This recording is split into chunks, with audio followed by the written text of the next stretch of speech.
There's nothing that can make or break your day like the very start of it. As somebody who suffered from anxiety and depression, there were some times years ago when I couldn't get out of bed in the morning. But through years of work with therapists, healers, and doing my own research, I have found that there's a certain common strain between what a lot of successful people, motivational speakers, and life coaches recommend you do as soon as you wake up. They kind of overlap. So, what do I do when I wake up? I drink a glass of warm water. That's the first thing that I do. And it doesn't necessarily contribute to my success, but I love it. It's a habit and it's apparently good for you. The second thing that I do is to make my bed. Now, why making your bed? Research has proven that making your bed psychologically makes you feel like you've achieved one task for the day already. And yes, I do this when I'm on holiday as well. I don't do it as well as the wonderful hotel staff do, but I do it nevertheless.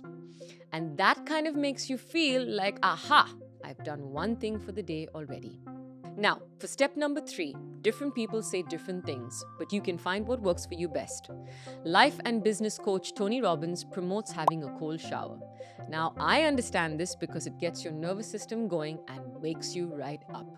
But another thing I read was doing 10 reps of something.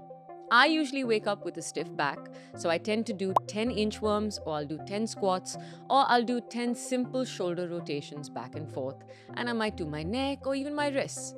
And what this is doing, it's kind of sending a message to my brain that's saying, hey, I'm awake and I'm ready to tackle the day, and you can do this.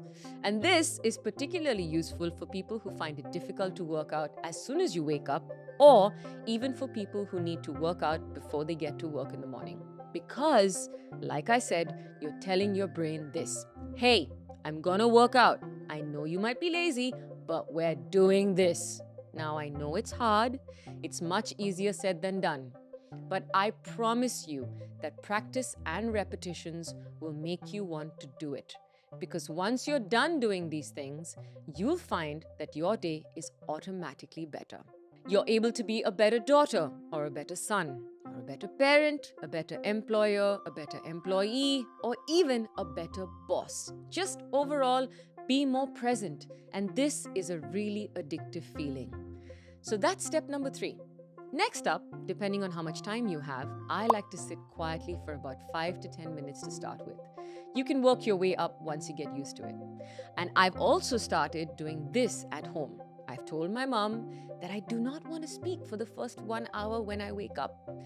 She respects this, and I've also told her it's not because I don't like talking to you, it's just because I need this time. This is what I've said. Listen, Ma, I need to be quiet. It sets me up for the day, and then I'm just a happier human being.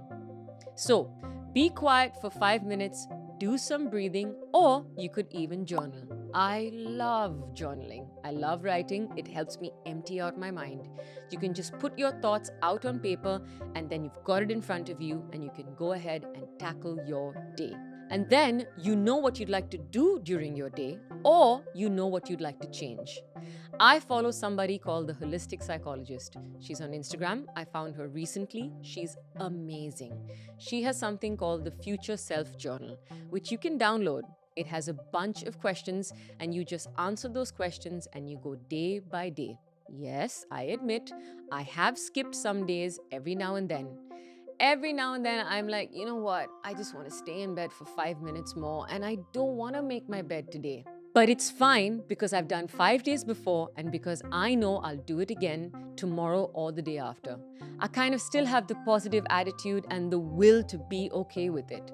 And to forgive myself and say, you know what? It's fine. I'm okay not doing it today, but I will get back to it tomorrow. And if I miss tomorrow, I'll get back to it the day after. So let's see. Number 1, making your bed. Then, doing 10 reps of something, possibly having a cold shower, meditating, or journaling. These are 5 things. You don't have to do 5 things every single day. But if you have 5 minutes, just do 1 thing. And when you have 10 minutes, do 2 things. So when you have 15 minutes, maybe you can try 3. You know what? That's how you build the habit. On one day, you might find that you have half hour and you can do all 5 things. And I promise you, this stuff works, especially for people who wake up with a loud brain. I wake up with a really loud brain and I need to keep it quiet so that I can get through the rest of my day and be good at it. And then come home and be like, yeah, I had a great day. So that's it. That's my gyan on what to do as soon as you wake up in the morning. Only good mornings from now on.